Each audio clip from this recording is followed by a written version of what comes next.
नमस्कार दोस्तों, मैं हूं विभा पांडे और आप सभी का स्वागत करती हूं आज की इस वीडियो में। तो आज की इस वीडियो में हम जानेंगे कि कार्तिक महीने के स्नान दान कब से शुरू हो रहा है और कब समापन होगा। कार्तिक महीने में स्नान दान का क्या महत्व है और इसके साथ हम ये भी जानेंगे कि कौन सी दो बातों का बहुत अधिक ध्यान रखते हुए और तुलसी जी की पूजा करनी चाहिए। तो कार्तिक मास के स्नान दान से जुड़ी कई जरूरी बातें आज की इस वीडियो में हम जानेंगे। तो आप बने रहें मेरे साथ मेरे चैनल पे, और अगर आपको मेरी वीडियो पसंद आती है तो प्लीज़ मेरे वीडियो को लाइक कर दीजिएगा, चैनल को सब्सक्राइब कर दीजिएगा, साथ में बेल आइकन को जरूर प्रेस कीजिएगा, जिससे मैं जब भी कोई वीडियो अपलोड करूं तो नोटिफिकेशन आपको सबसे पहले मिले। तो जैसे हम सभी लोग जानते हैं कि कार्तिक का जो महीना होता है बड़ा ही पवित्र महीना होता है। सभी महीनों में सर्वश्रेष्ठ कार्तिक का महीना होता है। कार्तिक के महीने में भगवान विष्णु और भगवान विष्णु के प्रिय तुलसी जी को पूजा और आराधना की जाती है। पूरे कार्तिक महीने भगवान विष्णु और तुलसी जी की पूजा आराधना की जाती है। शाम के समय दिया जलाया जाता है तुलसी जी के पास, और सुबह में भी पूजा करते समय दिया जलाया जाता है। दिया जलाने का भी कार्तिक महीना में एक अलग ही महत्व है। इसी कार्तिक के महीने में ही भगवान विष्णु 4 महीने निंद्रे के बाद देवउठनी एकादशी के दिन जगते हैं, और देवउठनी एकादशी के दिन तुलसी माता का विवाह भी किया जाता है भगवान विष्णु के साथ, शालिग्राम जी के साथ। तो ये महीना जो है बहुत ही सर्वश्रेष्ठ महीना है। इसी महीने में सभी हमारे महत्वपूर्ण पर्व त्यौहार भी मनाए जाते हैं, जैसे लक्ष्मी पूजा, दिवाली भी मनाया जाता है। हमारे यूपी बिहार के जो सबसे प्रसिद्ध त्यौहार है छठ पूजा, वो भी इसी कार्तिक के महीने में ही मनाया जाता है। कई पर्व त्योहार जो है कार्तिक के महीने में मनाया जाता है, और कार्तिक के महीने में स्नान दान करने से ऐसा माना जाता है कि वैकुंठ की प्राप्ति होती है। तो सभी को कार्तिक के महीने में स्नान जरूर करना चाहिए। वैसे तो हम स्नान प्रतिदिन करते हैं, हर महीने हर दिन करते हैं, लेकिन कार्तिक के महीने का स्नान करने का एक अलग ही फायदा है, एक अलग ही लाभ है। तो सभी को, महिला हो पुरुष हो, और एक बात कि अगर हम चाहें कि दादी नानी बन जाएं और उसके बाद से हम कार्तिक के महीने में स्नान करें या फिर कोई भी पूजा पाठ धार्मिक काम करें, तो ऐसा संभव नहीं है, क्योंकि समय के साथ अनेकों प्रकार की जो बीमारियां हैं होना शुरू हो जाती हैं। बीमारियों से हम लोग ग्रसित हो जाएंगे और फिर आगे चल के हम लोगों से कुछ होगा नहीं। तो देखिए, जिसका भी इच्छा हो, अगर चाहें तो इसी कार्तिक के महीने से आप स्नान दान जो है शुरू कर दीजिए। किसी भी चीज के लिए अलग से समय नहीं आता है, किसी भी काम के लिए अलग से समय नहीं आने वाला है। इसी निर्धारित समय में हमें हर एक काम करना है, अपना घर गृहस्थी भी संभालना है, और हमें कुछ धार्मिक काम भी कर लेने हैं। पूजा पाठ स्नान दान भी इसी समय में हमें कर लेने हैं।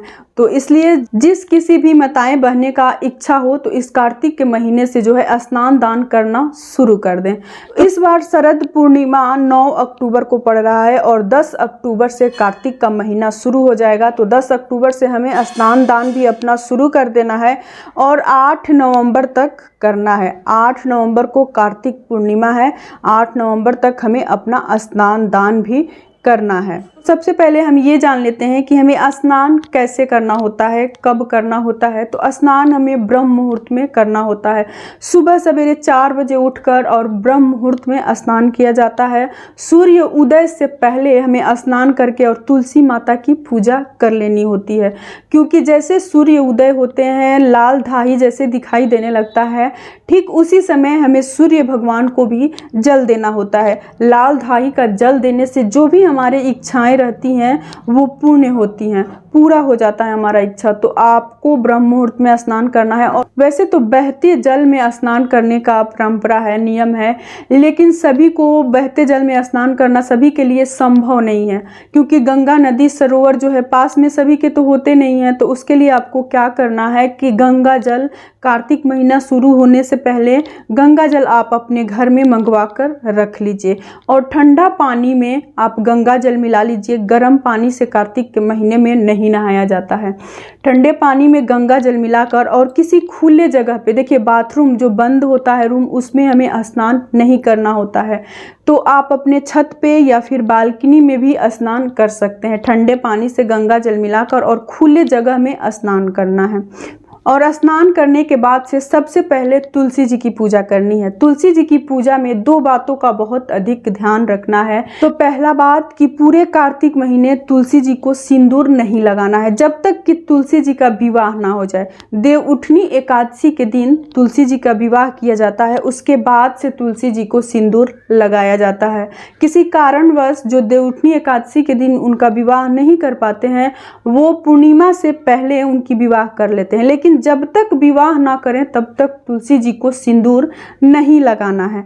दूसरा गलती कि जब हम तुलसी जी की पूजा करते हैं तो दीप जलाते हैं, तो उसमें आपको घी का दीप जलाना है। अगर घी नहीं है तो आप तिल तेल का भी दीप जला सकते हैं, लेकिन सरसों के तेल का दीप नहीं जलाना है। सरसों के तेल का दीप तुलसी जी के पास पूरे कार्तिक महीने नहीं जलाया जाता है, वर्जित रहता है। तो इन्हीं 2 बातों का ध्यान रखते हुए आपको तुलसी जी की पूजा करनी है पूरे कार्तिक महीने।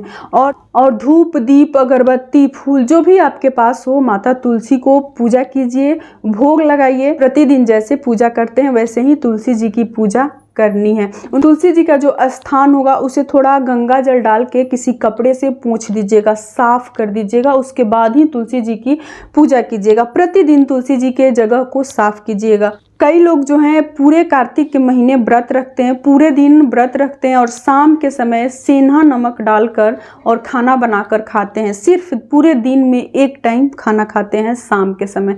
लेकिन बहुत सारे लोग जो हैं कुछ चीज़ों का परहेज करते हैं, व्रत नहीं रखते हैं, दिन में 2 बार 3 बार जितना बार खाना होता है अपना खाते हैं, लेकिन व्रत नहीं रखते हैं, लेकिन कुछ चीज़ों का परहेज करते हैं। तो वो कौन कौन सी चीज़ें हैं जिसको परहेज करना है पूरे कार्तिक के महीने? तो मूली, बैगन, कोहड़ा, नेनुआ, पालक, ये सब्जी में इन सारे चीज़ों को नहीं खाना है। बाकी सब्जी आप खा सकते हैं। दाल में आपको मसूर का दाल, मटर नहीं खाना है। जो छेमी आता है कार्तिक के महीने से लगभग कहीं कहीं मिलने भी लगता है, तो वो मटर भी आपको नहीं खाना है। बाकी दाल, अरहर, मूंग, चना आप खा सकते हैं। दूध खा सकते हैं। रोटी खाया जाता है। चावल कार्तिक के महीने में नहीं खाया जाता है, चावल से भी परहेज किया जाता है। तो रोटी खाइए, बाकी सारी सब्जियां खाइए, दाल भी खाइए। दाल में जो दाल वर्जित है वो मत खाइए, और सब्जी में जो सब्जी वर्जित है वो मत खाइए। चावल वर्जित है, चावल मत खाइए, दही मत खाइए। बाकी जो भी चीज़ है सब चीज़ आप खा सकते हैं। और एक बात का ध्यान रखना है कि सरसों का तेल में खाना जो बनता है उसे नहीं खाना है, यानी कि सरसों तेल भी वर्जित रहता है। तो आप घी में खाना बनाकर खाइए या फिर रिफाइन में भी खाना बनाकर आप खा सकते हैं, लेकिन सरसों का तेल जो है वर्जित होता है। तो इन्हीं कुछ बातों को ध्यान रखते हुए और कार्तिक के महीने में हमें स्नान दान करना है। तो अगर मान लीजिए कि आपसे कुछ परहेज नहीं हो रहा है, आप सुबह में उठकर स्नान नहीं कर सकते हैं, तो कोई ज़रूरी नहीं है आप लेकिन तुलसी माता को पूरे कार्तिक महीने शाम के समय दीप जरूर जलाइए। तुलसी माता के पास दीप जलाना भी बहुत अधिक हमारे लिए लाभ होता है, फ़ायदा होता है। तो आप मानिए कि स्नान नहीं कर सकते हैं, सुबह में आपसे कुछ परहेज नहीं हो सकता है, फिर भी आप शाम के समय तुलसी माता के पास प्रतिदिन पूरे कार्तिक महीने दीप दान जरूर कीजिए। जो ही आपसे हो सकता है आप कीजिए। तो उम्मीद करती हूँ कि आप लोगों को मेरी ये वीडियो पसंद आई होगी। अगर पसंद आए मेरी वीडियो तो कमेंट बॉक्स में जय तुलसी मैया जरूर लिखिएगा। फिर मिलती हूँ दूसरे वीडियो में, तब तक के लिए नमस्कार।